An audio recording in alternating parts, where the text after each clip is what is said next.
Good evening, ladies and gentlemen. You're watching NDTV. The Union Cabinet on Thursday approved the One Nation, One Election Bill. It's likely to be tabled in the winter session of the Parliament next week. The bill will be referred to the Joint Parliamentary Committee. Now, this is being seen as a reform, a move to overhaul India's electoral democracy, bringing in positive changes when it comes to cost, convenience and, of course, uninterrupted governance. Government sources have made it clear that they want deliberations on this at all quarters. In fact, speakers from legislative assemblies across the country, domain experts could also be spoken with once the bill is with the expert committee. In fact, sources have also said that the Prime Minister in the cabinet meeting today has specifically asked for people to be taken on board as far as this idea is concerned. He wants them to know that this is a people-centric move aimed at ensuring governance remains on agenda all the time and is not stalled any time for polls. But when it comes to the idea itself, how tricky will the implementation be? Remember, this is not a new idea. India has had concurrent polls till 1967. Is it logistically possible given that the country is huge now? It's also very diverse. What are the challenges and how will it fundamentally change the way Indians look at elections? That's what we will try and discuss today. Joining me now is former Election Commissioner O.P. Rawat and political analyst Rajat Sethi. Thank you so much for joining us on NDTV.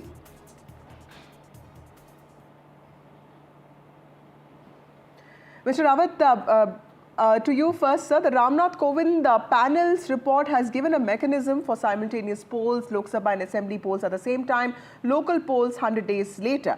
Now, the ECI has said that it can be implemented by 2029. Many say that this comes at a time when the ECI could not even hold elections of Haryana and Maharashtra together. What are the logistical challenges that exist for ECI for this idea to actually become a reality? Actually, these are two separate things. Maharashtra, Haryana separately. These are all immediate issues that they didn't have that much availability of central paramilitary forces and other things. And that's why they had to do this jugglery, because Jammu Kashmir was also clubbed with Haryana. So whereas One Nation, One Poll, the main issue will be availability of a large number of EVMs and VVPATs, because right now Election Commission is making do with around 2.5 million machines, which suffices for holding Lok Sabha election with 3 or 4 states. But if all the states go to polls with Lok Sabha, then they will need 5 million, almost double. And manufacturing capacity is limited, just about 1 million in a year by both the Bharat Electronics as well as ECIL. So they will need at least 2.5 years, at least 2.5 years to manufacture these machines, which will be required for One Nation, One Election. That is first main constraint. Second will be having central paramilitary forces to the tune that it doesn't stretch to a large number of phases.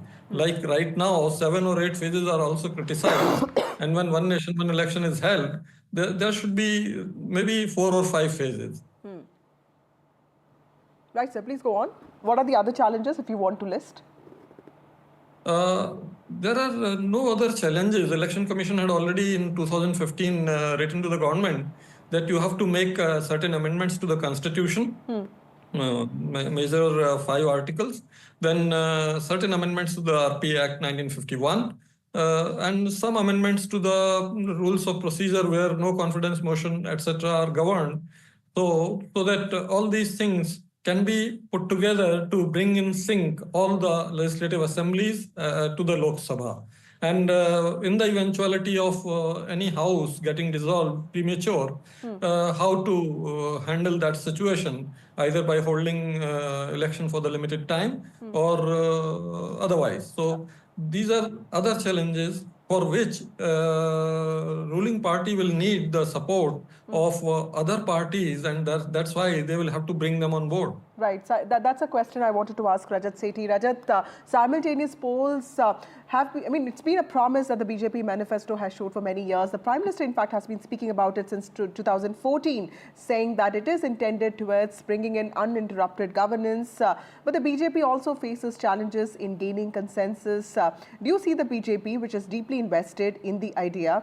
Also, this time, the numbers are not as many as the party would have wanted. Do you see the party reaching out to a resurgent opposition, which also has faced electoral setbacks in the last few months, but there are also sections of which are completely opposed to the reform? We saw reactions from Mamata Banerjee, from MK Stalin, and also Arvind Kejriwal today. So I believe that opposition isn't resurgent the way they were in the month of June. That has given BJP the right amount of ammunition to go after a bill that is very close to the vision Prime Minister has. Also, this is not an ideological bill. I mean, it doesn't, have its roots in its core ideology of the BJP as well. So, winning over more allies onto this, getting them onto the same platform so that they can support this very crucial amendment is going to be the task which has been cut out for various stakeholders in the government. The several outreaches have already been done. Several members of the India Alliance themselves are not opposing this bill, if not coming out and fully supporting it. So I believe that, some kind of a give and take can be managed by some of the key government managers to ensure that there is the necessary numbers in terms of support who will see the bill through. By the way, I mean, if you ask, this seemed like an almost of an impossible proposition when it was first discussed. But I'm really happy that it has taken the shape where today the cabinet has approved it. So it is going to necessarily be tabled. There will be more active deliberations. And if certain parties, and since I said it is not an ideological bill, right, if certain parties like the TMC or the Aam Aadmi Party, etc., they have some issues with it, they need to be vocal about it. They can't simply blanket say that I'm opposed to it. Right. They need to come out behind the reasons what would be the ways which can assuage their concerns. Right. So it should be a more mature discussion around something which is largely to do with India's interest. And this obsession around elections and politics should be limited to every 5 years. Okay, I'll come to you, come to that in a bit. Mr. Rawat, we also spoke about the large positives and negatives. Could you also list the large positives with regard to cost, convenience, administration, governance? But also when we talk about democracy, one thing is that it is expected that elections must be held whenever and wherever governments lose trust of people. That's a constitutional guarantee. Do you think that also in some ways makes it difficult for an idea like one nation, one poll to completely work in India? I don't think that will come in the way. In fact, the two major issues which we are facing with the frequent polls, every year having some or the other poll, in fact, in this year, 3 tranches of polls. So that is resulting into two very serious issues. One is political parties, opposition and the ruling, they are not now opposition and ruling. They are enemies. They become enemies because continuously for 5 years, this enmity grows and strengthens. Second thing is quick fixes, like defeating anti-incumbency. Some ad hoc quick fixes solutions are looked for, and though they may be good decisions, but without any scientific analysis, without any financial and economic thinking, when these decisions are taken just to win the poll, things become very difficult financially for the states and for having some good work for infrastructure development and plan development, it becomes very difficult. Right. That is what is visible. And that's a that very is important one point. thing. Rajat, this is also touching upon what you said. How do you see this idea, if it becomes a reality, changing the Indian voter? Because there's an understanding that local polls are bijli, sadak, pani, and Lok Sabha polls are to do with a vision for the country, safety, security, foreign policy. Do you see an eclipsing of those ideas? Do you see the Indian voter getting more apolitical? Or do you see any engagement between the political parties' voters also getting impacted if this becomes a reality? Actually, we should have full faith in our voter, because I saw with a bit of surprise Maharashtra results. In Nanded district, all the assembly constituencies were won by Mahayuti, that is BJP Shiv Sena Shinde. And the by-election for parliament has been won by Congress. Absolutely. So our voter is really mature. I think and having faith in Indian democracy is very important. Rajat, would you like to also answer this question? Well, I mean, contrary to the world's opinion around, preempting the wisdom of Indian voters ever since we got independence, has been largely contrary to their expectations. Indian public has always lived up to the promise and expectation of casting their vote and ensuring that they are putting in enough thought when it comes to picking the right government and the right set of representatives. And it has happened over and over again. We've seen incumbents, long-term incumbents losing power, sitting chief ministers being thrown out of seat of power, and sitting ministers and being removed from power, and people who are challengers from common houses being catapulted to the highest political offices.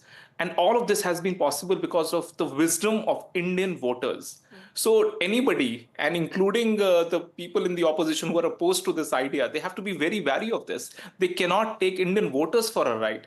They cannot presume that Indian voters don't know anything, only we are the savior of the larger interests of Indian democracy. That's not going to happen. That won't sit right with the Indian voters per se.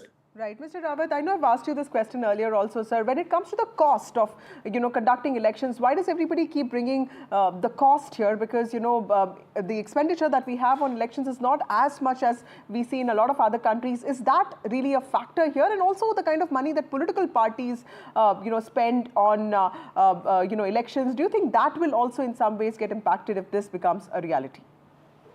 You are very correct in saying that cost is insignificant. In fact, we are the cheapest election management body in the world. We spend just about $1 a vote, whereas quite a few democracies, it goes right up to $25 a vote. So, and total expenditure on our Lok Sabha election, and when One Nation, One Poll comes, maybe around 10,000 crores in 5 years, which is nothing. An economy which has a budget of 40 lakh crores in every year. In 1 year, if you spend 10,000 crores on election, it is nothing. So talking about economy or savings, etc., I think it's very irrelevant. Only on campaigning, the political parties, certain research platforms bring out some data. I don't know how accurate and well-founded the data is, that 70,000 crore, 1,10,000 crore were spent in campaigning. That needs to be seen with a pinch of salt, and that may be reduced because only once they will have to do it. Right.